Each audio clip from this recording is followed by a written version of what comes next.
నువ్వు వచ్చినా కానీ నువ్వేం లాడు చూడు చూడమ్మా అందుకే వచ్చినాం కదా ఇప్పుడు మీకు కష్టం వచ్చిందని వచ్చినాం కదా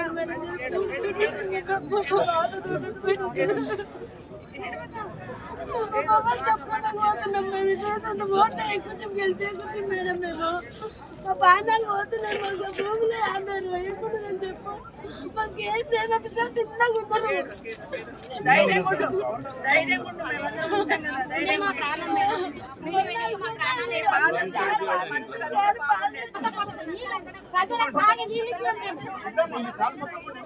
ప్రజలకు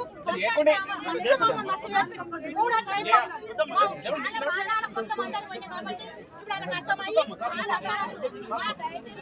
మాత్రం 3 మా ఊరు అన్ని నేను కోడలు చెప్తున్నా నేను మా జనం మా మామను